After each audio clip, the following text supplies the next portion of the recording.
Chapter 29 समुद्र पर पाल। Dick ने हुक हटा दिया और स्कल्स पर चढ़ गया।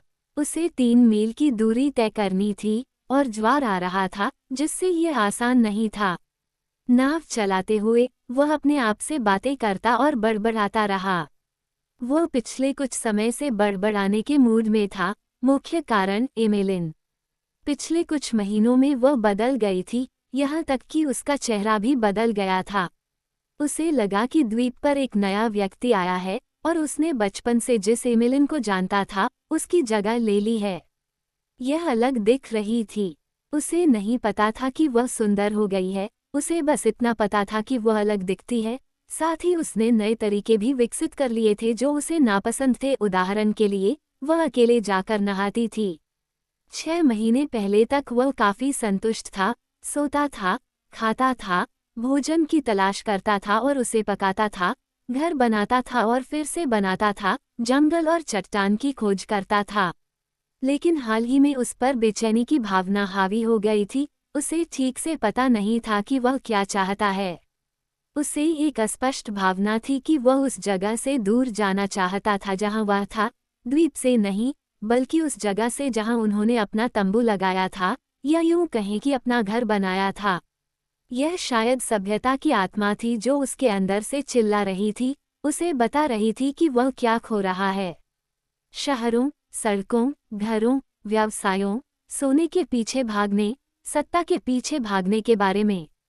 यह शायद उसके अंदर का आदमी था जो प्रेम के लिए पुकार रहा था और अभी तक ये नहीं जानता था कि प्रेम उसके पास है।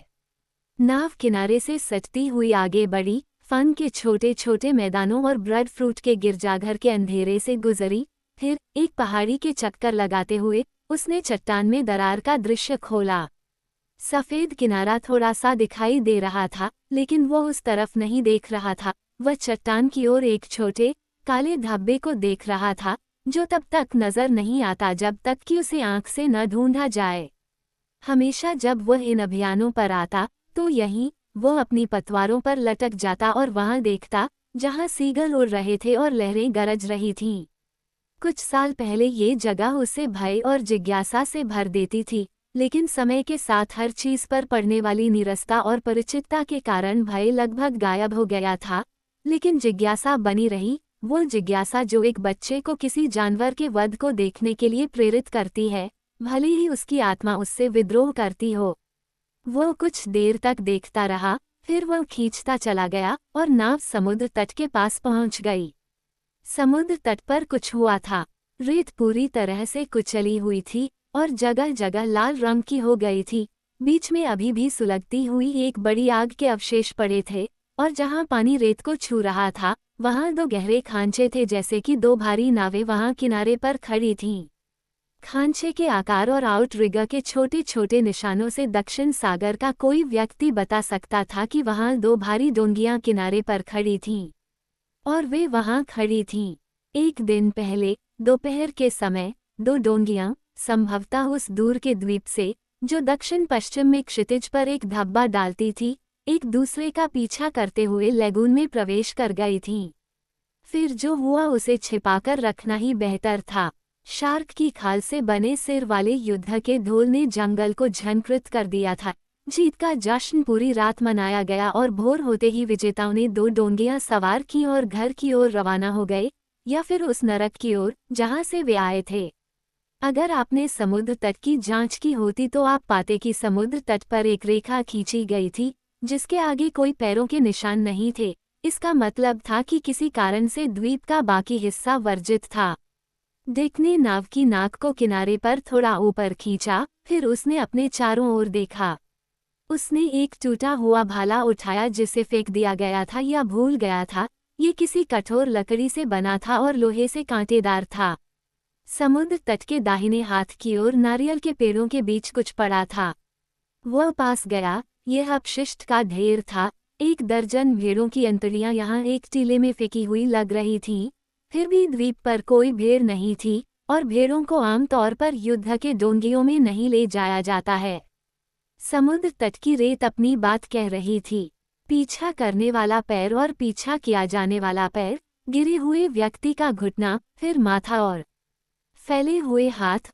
उस सरदार की एड़ी जिसने अपने शत्रु को मार डाला है, शरीर को कुचल दिया है, उसमें छेद कर दिया है जिसमें उसने अपना सिर डाल दिया है, और जो अपने शत्रु को लबादे की तरह पहने खड़ा है, उस व्यक्ति का सिर जिसे भेड़ की तरह काटा जाना है। इन बातों के बारे में रेत बोल रही थी।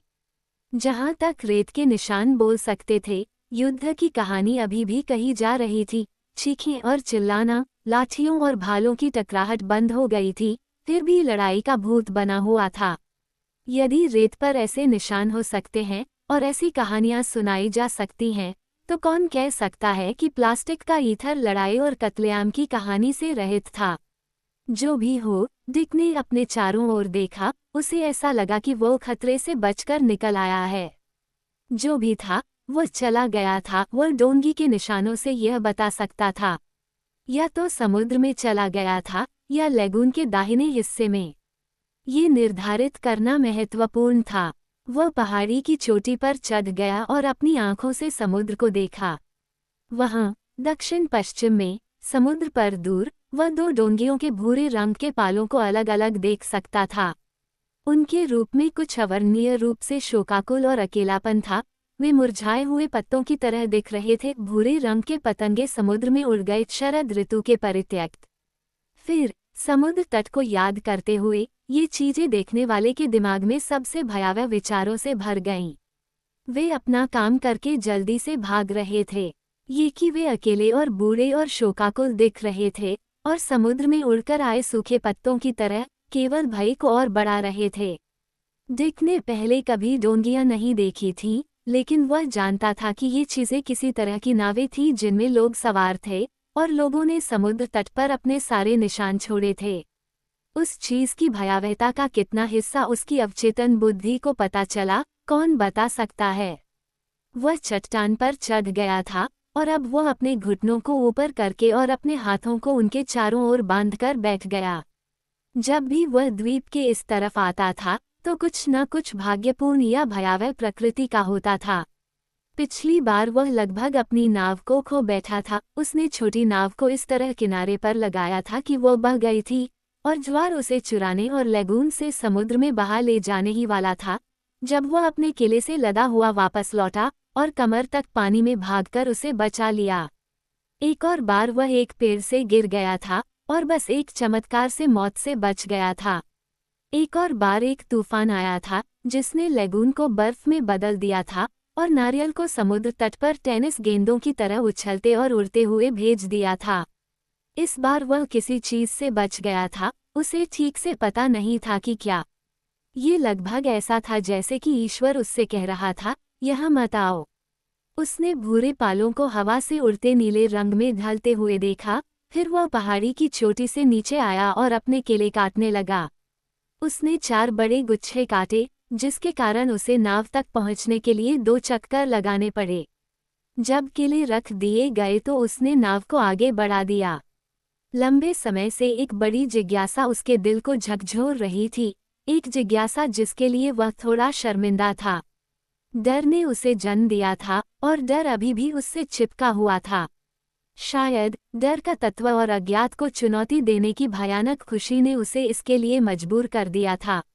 वह शायद 100 गज की दूरी तय कर चुका था जब उसने नाव का मुंह मोड़ा और चट्टान की ओर बढ़ा। उस दिन को 5 साल से ज्यादा हो गए थे जब उसने लेगून को पार किया था। एमिलिन नाव के पिछले हिस्से में बैठी थी और उसके हाथ में फूलों की माला थी। शायद ये कल की ही बात हो, क्योंकि सब कुछ वैसा ही लग रहा था। गरजती लहरें और उड़ते हुए सीगल, चकाचौंध कर देने वाली धूप और समुद्र की नमकीन ताज़ा गंध। लेगून के प्रवेश द्वार पर ताड़ का पेड़ अभी भी पानी में टकटकी लगाए हुए झुका हुआ था, और मूंगे के उभार के चारों ओर, जिस पर उसने आखिरी बार नाव को बांधा था, अभी भी रस्सी का एक टुकड़ा पड़ा था जिसे उसने भागने की जल्दी में काट दिया था।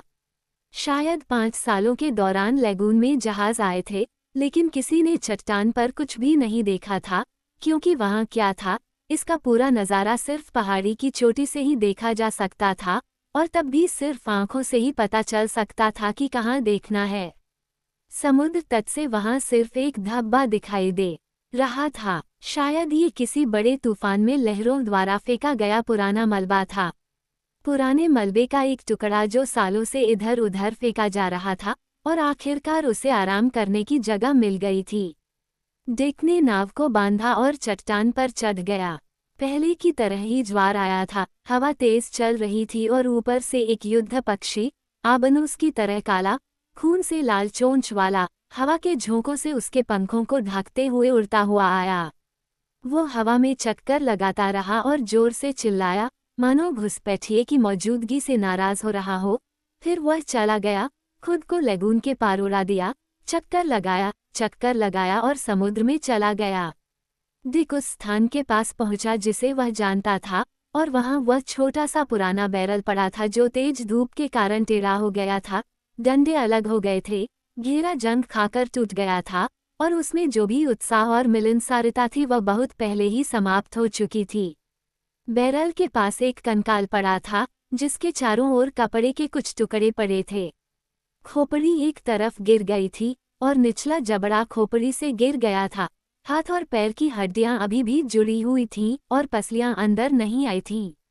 ये सब सफ़ेद और उजला हो गया था, और सूरज इस पर उतनी ही उदासीनता से चमक रहा था जितनी कि मूंगे पर ये खोल और ढांचा जो कभी एक आदमी था। इसमें कुछ भी भयानक नहीं था, बल्कि आश्चर्य की एक पूरी दुनिया थी। डिक के लिए, जिसे मृत्यु के विचार से नहीं परिचित कराया गया था, जिसने इसे कब्रों और अंत्येष्टि, दुख, अनंतकाल और नरक से जोड़ना नहीं सीखा था, वह चीज़ उस तरह से बोलती थी जैसा वह कभी आपसे या मुझसे नहीं बोल सकती थी। इसे देखते हुए चीजें उसके दिमाग में एक दूसरे से जुड़ गईं। जंगल में मिले पक्षियों के कंकाल, उसने जो मछलियां मार डाली थीं, यहाँ तक कि मृत और सड़े हुए पेड़, यहाँ तक कि केंकरों के खोल भी। यदि आपने उससे पूछा होता कि उसके सामने क्या है, और यदि वो अपने मन में विचार व्यक्त कर सकता, तो उसने आपको उत्तर दिया होता, परिवर्तन। दुनिया का कोई भी दर्शन शास्त्र उसे मृत्यु के बारे में उससे अधिक नहीं बता सकता था। जो वो उस समय जानता था वह तो उसका नाम भी नहीं जानता था। वो उस चीज के आश्चर्य और चमत्कार से मंत्रमुग्ध हो गया, और अचानक उसके मन में ऐसे विचार उमड़ पड़े जैसे भूत प्रेतों का एक समूह हो जिनके लिए अभी अभी कोई द्वार खुला हो। जिस प्रकार एक बच्चा अपने अकाट्य तर्क से जानता है कि एक बार उसे जलाने वाली आग उसे दोबारा भी जला देगी या किसी अन्य व्यक्ति को जला देगी, वह जानता था कि जैसा रूप उसके सामने था वैसा ही एक दिन उसका भी रूप होगा, और एमिलिन का भी। फिर वह स्पष्ट प्रश्न आया जो मस्तिष्क से नहीं बल्कि हृदय से जन्मा है, और जो सभी धर्मों का आधार है, तब मैं कहाँ रहूंगा। उसका मन आत्मनिरीक्षण करने वाला नहीं था, और प्रश्न बस उसके पार चला गया और चला गया। और फिर भी उस चीज का आश्चर्य उसे जकड़े रहा। वो अपने जीवन में पहली बार स्वप्न में था, जिस लाश ने 5 साल पहले उसे चौंका दिया था और भयभीत कर दिया था। उसने अपनी मृत उंगलियों से उसके मन में विचारों के बीज बो दिए थे, कंकाल ने उन्हें परिपक्व कर दिया था। सार्वभौमिक मृत्यु का पूरा तथ्य अचानक उसके सामने आ गया, और उसने इसे पहचान लिया। वो बहुत देर तक बिना हिले डुले खड़ा रहा, फिर एक गहरी सांस लेकर नाव की ओर मुड़ा और चट्टान की ओर देखे बिना ही नाव को आगे बढ़ा दिया। वो लेगून को पार कर गया और धीरे धीरे घर की ओर बढ़ा, जहां तक संभव हो पेड़ों की छाया में छिपता रहा। किनारे से उसे देखने पर भी तुम्हें उसमें कुछ अंतर नजर आया होगा। तुम्हारा जंगली जानवर अपनी डोंगी चलाता है या अपनी नाव को चलाता है, सतर्क, अपने चारों ओर देखता हुआ, हर जगह प्रकृति के संपर्क में। हालांकि वह एक बिल्ली की तरह आलसी है और आधे दिन सोता रहता है, लेकिन जागते हुए भी वह सब कुछ सुनता और देखता रहता है। एक ऐसा प्राणी जो थोड़ी सी भी बाहरी छाप पर प्रतिक्रिया करता है। डिक ने नाव वापस खींचते हुए अपने चारों ओर नहीं देखा। वह सोच रहा था या पीछे मुड़कर देख रहा था। उसके अंदर के जंगली जानवर को चेक मिल गया था। जब उसने वह छोटा सा केप घुमाया जिस पर जंगली नारियल जल रहा था, तो उसने अपने कंधे के ऊपर देखा। पानी के किनारे घास पर एक आकृति खड़ी थी। यह एमिलिन थी।